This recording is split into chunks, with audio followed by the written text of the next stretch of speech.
इस दुनिया की भीड़-भाड़ को गौर से देखिए, हर गुजरता चेहरा अपने भीतर एक अनकही कहानी समेटे हुए है। हम इंसान खुद को इस नीले ग्रह का मालिक समझते हैं, हमने ऊंचे पहाड़ों को लांघा है, गहरे समंदरों की थाह ली है, और अब हमारी नजरें दूर चमकते सितारों पर टिकी है। हम सपने बुनते हैं, एक दूसरे से जुड़ते हैं, और अक्सर खुद से एक बुनियादी सवाल पूछते हैं कि आखिर हमारी शुरुआत कहाँ से हुई। हमारी यह अविश्वसनीय यात्रा उस मोड़ से शुरू होती है, जहां इस पूरी कायनात का कोई नामोनिशान नहीं था। इस रहस्य को सुलझाने के लिए हमें वक्त के पहिए को करीब 4.5 अरब साल पीछे घुमाना होगा। उस दौर में हमारी यह सुंदर दिखने वाली धरती आज जैसी बिल्कुल नहीं थी। आज आप जहां बैठकर यह वीडियो देख रहे हैं, करोड़ों साल पहले वहां का तापमान 8,000 डिग्री सेल्सियस के करीब था, जो इतना ज्यादा है कि लोहा भी भाप बन जाए। उस खौफनाक मंजर में न तो कोई पेड़ था, न हरियाली और न ही जीवन की कोई आहट, बस चारों तरफ धधकता हुआ लावा और आग का एक सैलाब था। जब हमारी धरती इतनी ज्यादा गर्म थी कि वहां जीवन की कल्पना करना भी किसी डरावने सपने जैसा था, तब मन में यह सवाल उठना लाजिमी है कि आखिर यह आग का गोला एक सुंदर और रहने लायक ग्रह कैसे बना। इस गुत्थी को सुलझाने के लिए हमें सबसे पहले ब्रह्मांड की उन गहराइयों में झांकना होगा जहां सितारों का जन्म होता है। अंतरिक्ष के सन्नाटे में जब हम रात को ऊपर देखते हैं, तो हमें अनगिनत टिमटिमाते हुए प्रकाश बिंदु दिखाई देते हैं। लेकिन याद रहे, ये सभी बिंदु तारे नहीं होते, इनमें से कुछ ग्रह है, तो कुछ पूरी की पूरी आकाशगंगाएं हैं। वैज्ञानिकों ने अपनी खोजों में पाया कि हमारे सूर्य और सौरमंडल का जन्म एक विशाल धमाके और गैस के बादलों के आपस में मिलने से हुआ था। करीब 460 करोड़ साल पहले अंतरिक्ष के एक कोने में धूल और गैस के विशाल बादल जमा हो रहे थे, जिन्हें निहारिका कहा जाता है। तभी पास के एक पुराने तारे में जोरदार विस्फोट हुआ जिसे सुपरनोवा कहते हैं, और इसी विस्फोट से निकली ऊर्जा ने उन गैस के बादलों में हलचल मचा दी, जिससे हमारे सौरमंडल के बनने की प्रक्रिया शुरू हुई। ब्रह्मांड के उस शुरुआती दौर में जब धूल और गैस के कण गुरुत्वाकर्षण की वजह से आपस में टकरा रहे थे, तब उनके केंद्र में बहुत ज्यादा दबाव और गर्मी पैदा होने लगी। इसी दबाव के कारण एक बहुत ही विशाल और चमकता हुआ पिंड बना जिसे आज हम सूर्य के नाम से जानते हैं। सूर्य हमारे सौरमंडल का वह इकलौता तारा है, जिसके चारों तरफ बाकी सभी ग्रह अपनी जगह बनाने वाले थे। सूर्य के बनने के बाद भी अंतरिक्ष में बहुत सारा कचरा, पत्थर और गर्म गैसें बची हुई थीं, जो सूरज के चारों ओर एक चपटी डिस्क की तरह घूमने लगीं। यह बिल्कुल वैसा ही था जैसे किसी मेले में झूले के चारों तरफ लोग इकट्ठा होते हैं। धीरे धीरे ये धूल के छोटे छोटे कण आपस में जुड़ने लगे और बड़े पत्थरों का रूप लेने लगे। गुरुत्वाकर्षण की शक्ति इन्हें एक दूसरे की ओर खींच रही थी, जिससे छोटे छोटे उल्कापिंडों का निर्माण हुआ। इन्हीं उल्कापिंडों के आपस में टकराने और जुड़ने से बड़े ग्रहों का ढांचा तैयार हुआ, जिनमें से एक हमारी पृथ्वी भी थी। शुरुआत में पृथ्वी किसी शांत बगीचे जैसी नहीं बल्कि एक नरक के समान थी। उस समय धरती पर हर पल आसमान से आग के गोलों यानी उल्कापिंडों की बारिश होती रहती थी, और इसके भीतर मौजूद रेडियोधर्मी पदार्थ इसे अंदर से भी उबाल रहे थे। पूरी पृथ्वी पिघली हुई चट्टानों के एक विशाल समंदर में डूबी हुई थी। जैसे जैसे समय बीतता गया, पृथ्वी के भीतर एक अद्भुत प्राकृतिक बंटवारा हुआ। जो भारी धातुएं थीं जैसे लोहा और निकल, वे अपने वजन के कारण केंद्र की ओर धंस गईं और उन्होंने पृथ्वी का कोर यानी दिल बनाया। वहीं दूसरी तरफ, जो हल्की चीजें थीं जैसे सिलिका और एल्यूमिनियम, वे सतह पर तैरती रहीं और धीरे धीरे ठंडी होकर धरती की ऊपरी परत या पपड़ी बन गईं। इस तरह हमारी धरती ने अपना एक ठोस शरीर गढ़ना शुरू किया, लेकिन इसके बावजूद वह अभी भी एक दहकती हुई भट्टी की तरह ही थी जहां जहरीली गैसों का पहरा था।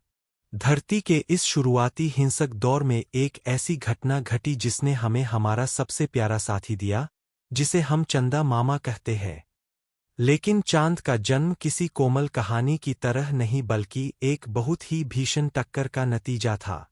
वैज्ञानिकों का मानना है कि मंगल ग्रह के आकार का एक विशाल ग्रह, जिसे थिया कहा जाता है, अंतरिक्ष की गहराई से बहुत तेज रफ्तार में पृथ्वी की ओर बढ़ा और उससे सीधे टकरा गया। यह टक्कर इतनी जोरदार थी कि पूरी पृथ्वी के परखच्चे उड़ गए और थिया ग्रह तो पूरी तरह चकनाचूर होकर खत्म हो गया। इस प्रलयकारी टक्कर से पृथ्वी का एक बहुत बड़ा हिस्सा टूटकर अंतरिक्ष में बिखर गया।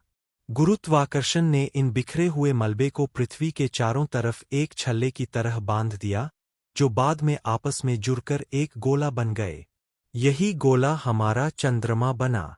अगर वह टक्कर न हुई होती तो शायद आज हमारे पास चांद न होता, और बिना चांद के पृथ्वी पर दिन की लंबाई और मौसम आज जैसे कभी न होते। चांद के बनने के बाद भी हमारी धरती एक उजाड़ और बेजान दुनिया ही थी, जहां चारों तरफ खामोशी और जहरीला माहौल था। लेकिन अब कहानी में एक नया मोड़ आने वाला था, जो था पानी का आगमन। वैज्ञानिकों का मानना है कि अंतरिक्ष से आने वाले अनगिनत धूमकेतु और उल्कापिंड अपने साथ बर्फ के रूप में पानी लेकर आए थे। जब ये उल्कापिंड गर्म धरती पर गिरते तो वह बर्फ पिघलकर भाप बन जाती और ऊपर जाकर बादलों का रूप ले लेती। लाखों सालों तक ज्वालामुखियों से निकलने वाली भाप और अंतरिक्ष से आए पानी ने मिलकर आसमान में घने बादल बना दिए। फिर एक ऐसी बारिश शुरू हुई जो दशकों या सदियों नहीं, बल्कि लाखों सालों तक चलती रही। इसी निरंतर बारिश ने धरती के गहरे गड्ढों को भर दिया और विशाल समुद्रों का निर्माण किया। अब हमारी यह आग जैसी दिखने वाली धरती धीरे धीरे नीली होने लगी थी और जीवन के लिए एक नया मंच सज रहा था। पृथ्वी पर समुद्र तो बन गए थे, लेकिन उन लहरों के नीचे अभी जीवन की कोई हलचल नहीं थी। हालांकि समुद्र की गहराइयों में जहां गर्म झरने फूट रहे थे, वहां रसायनों का एक अद्भुत मेल हो रहा था। करीब 380 करोड़ साल पहले समुद्र की तलहटी में मौजूद इन गर्म झरनों, जिन्हें हाइड्रोथर्मल वेंट्स कहा जाता है, वहां जीवन की पहली धड़कन शुरू हुई।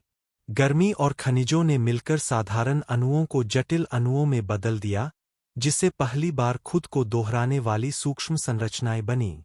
ये पृथ्वी के पहले जीवित जीव थे, जिन्हें हम सूक्ष्म जीवाणु या बैक्टीरिया कह सकते हैं। ये जीव इतने छोटे थे कि इन्हें देखने के लिए आज हमें सबसे ताकतवर माइक्रोस्कोप की जरूरत होगी। ये जीव रसायनों को खाकर जीवित रहते थे और एक ऐसे अंधेरे संसार में पनप रहे थे जहां सूरज की रोशनी कभी नहीं पहुंचती थी। जीवन की इस शुरुआती कहानी में एक बहुत बड़ा बदलाव तब आया जब साइनोबैक्टीरिया नाम के जीव का उदय हुआ। इन छोटे जीवों ने एक ऐसा चमत्कार किया जिसने पूरी पृथ्वी का भाग्य बदल दिया, और वह था फोटोसिंथेसिस या प्रकाश संश्लेषण। इन्होंने सूरज की रोशनी और पानी का इस्तेमाल करके अपने लिए खाना बनाना शुरू किया और बदले में ऑक्सीजन गैस छोड़ी। धीरे धीरे समुद्रों में ऑक्सीजन की मात्रा बढ़ने लगी और यह गैस वायुमंडल में भी फैल गई। इसी ऑक्सीजन ने हमारी ओजोन परत बनाई, जिसने सूरज की जानलेवा किरणों से धरती को बचाना शुरू किया। हालांकि इस ऑक्सीजन की वजह से पृथ्वी एक बार इतनी ठंडी हो गई थी कि पूरा ग्रह बर्फ की एक मोटी चादर में लिपट गया, जिसे स्नोबॉल अर्थ कहा जाता है। लेकिन ज्वालामुखियों की गर्मी ने फिर से बर्फ को पिघलाया और जीवन को एक नया मौका दिया। करोड़ों सालों के विकास के बाद समुद्रों में जीवन और भी जटिल होने लगा था। कोशिकाओं ने आपस में जुड़कर बहुकोशिकीय जीवों का रूप लेना शुरू किया। करीब 54 करोड़ साल पहले एक ऐसा समय आया जिसे कैम्ब्रियन विस्फोट कहा जाता है। यह कोई बम धमाका नहीं था, बल्कि प्रजातियों का एक ऐसा सैलाब था जिसने समुद्रों को रंग-बिरंगे और विचित्र जीवों से भर दिया। अब समुद्र में ऐसे जीव थे जिनके पास आंखें थीं, कवच थे और शिकार करने के लिए नुकीले अंग थे। स्पंज, जेलीफिश और अजीबोगरीब आकार वाले कीड़े अब लहरों के बीच अपना साम्राज्य बना रहे थे। यह वह दौर था जब जीवन ने पहली बार प्रतियोगिता और शिकार के रोमांच को महसूस किया, जिससे विकास की गति और भी तेज हो गई। समुद्र तो अब जीवन से लबालब भरे हुए थे, लेकिन जमीन का विशाल हिस्सा अभी भी वीरान और बंजर पड़ा था। वहां न तो कोई घास थी और न ही कोई जीव, बस सूखी चट्टानें और धूल का राज था। करीब 47 करोड़ साल पहले कुछ पौधों ने समुद्र के किनारों से बाहर निकलने की हिम्मत दिखाई और जमीन पर अपनी जड़ें जमाना शुरू किया। इन पौधों ने धीरे धीरे धरती को हरा-भरा करना शुरू किया और वातावरण में और भी ज्यादा ऑक्सीजन छोड़ी। पौधों के आने के बाद कीड़ों और छोटे जीवों ने भी जमीन की ओर रुख किया। करीब 37 करोड़ साल पहले टिकटालिक जैसा एक जीव सामने आया जो आधा मछली और आधा जमीनी जानवर था। यह पहली बार था जब किसी जीव ने अपने पंखों को पैरों की तरह इस्तेमाल करके कीचड़ भरी जमीन पर कदम रखा, जो भविष्य के सभी जमीनी जानवरों के लिए एक मिसाल बना। जैसे जैसे जमीन पर जंगल घने होते गए, वहां रहने वाले जीवों का आकार और उनकी प्रजातियां भी बढ़ती गईं। फिर एक ऐसा युग आया जिसने धरती पर करीब 15 करोड़ सालों तक राज किया, जिसे हम डायनासोरों का युग कहते हैं। करीब 25 करोड़ साल पहले पृथ्वी के सभी महाद्वीप एक साथ जुड़े हुए थे, जिसे पैंजिया कहा जाता था। उस समय का मौसम बहुत गर्म और नमी वाला था, जो विशालकाय जीवों के लिए बिल्कुल सही था।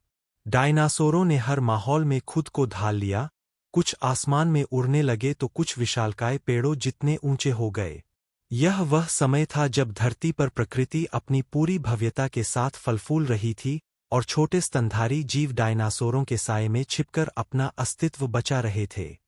डायनासोरों का अंत भी उतना ही भयानक था जितना उनका साम्राज्य विशाल था।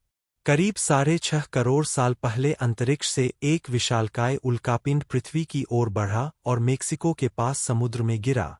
इस टक्कर से इतनी ऊर्जा निकली जैसे करोड़ों परमाणु बम एक साथ फट गए हों। पूरी धरती पर धूल और राख का बादल छा गया जिसने सूरज की रोशनी को सालों तक रोक दिया। पेड़-पौधे मर गए और उनके साथ ही डायनासोरों का विशाल साम्राज्य भी हमेशा के लिए खत्म हो गया। लेकिन इस महाविनाश ने एक नया रास्ता खोला। डायनासोरों के खत्म होने से छोटे स्तनधारी जीवों को फलने फूलने का मौका मिला। इन्हीं छोटे जीवों ने विकसित होते होते बंदरों और अंततः हम इंसानों का रूप लिया, जो आज इस ग्रह की सबसे बुद्धिमान प्रजाति कहलाते हैं। पृथ्वी की इस लंबी कहानी को गौर से देखें तो हमें समझ आता है कि हम जो आज यहाँ सांस ले रहे हैं, वह अरबों सालों के संघर्ष और इत्तेफाकों का नतीजा है। हम उन तारों की धूल से बने हैं जो कभी अंतरिक्ष में फटे थे। हमारे शरीर का पानी उन्हीं धूमकेतुओं की देन है जो करोड़ों साल पहले धरती पर गिरे थे। जीवन की यह मशाल एक छोटे से बैक्टीरिया से शुरू होकर आज हम तक पहुंची है। यह डॉक्यूमेंट्री हमें याद दिलाती है कि हमारी धरती कितनी अनमोल है और इसका इतिहास कितना गहरा है।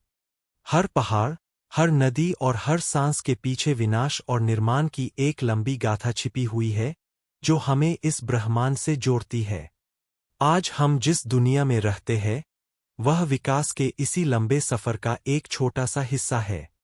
हमने आग के गोले से लेकर नीले समंदर तक और सूक्ष्म जीवों से लेकर अंतरिक्ष यात्री बनने तक का सफर तय किया है। लेकिन यह सफर यहीं खत्म नहीं होता, बल्कि यह तो बस एक नई शुरुआत है। हम आज भी सितारों की ओर देखते हैं और यह जानने की कोशिश करते हैं कि क्या ब्रह्मांड में कहीं और भी ऐसी ही कोई कहानी लिखी जा रही है। हमारी जिज्ञासा और हमारे सवाल ही हमें आगे ले जाते हैं, और शायद यही वह गुण है जो हमें इस पूरी पृथ्वी पर सबसे खास बनाता है। पृथ्वी के जन्म और आधुनिक मानव तक पहुंचने का यह सफर वाकई किसी रोमांचक फिल्म से कम नहीं है। हमने इस वीडियो में जाना कि कैसे विनाश से ही सृजन होता है और कैसे एक बंजर पत्थर जीवन से लबालब ग्रह बन गया। इस कहानी का अगला हिस्सा और भी दिलचस्प होने वाला है, जहां हम इंसानों के क्रमिक विकास और आधुनिक युग की चुनौतियों पर बात करेंगे। अगर आपको हमारी यह डॉक्यूमेंट्री पसंद आई हो, तो इसे अपने दोस्तों के साथ साझा करें और ब्रह्मांड के ऐसे ही अनसुलझे रहस्यों को जानने के लिए हमारे साथ जुड़े रहें। यह धरती हमारी है और इसकी कहानी को जानना हमारा फर्ज है। इस सफर में शामिल होने के लिए आपका बहुत बहुत धन्यवाद।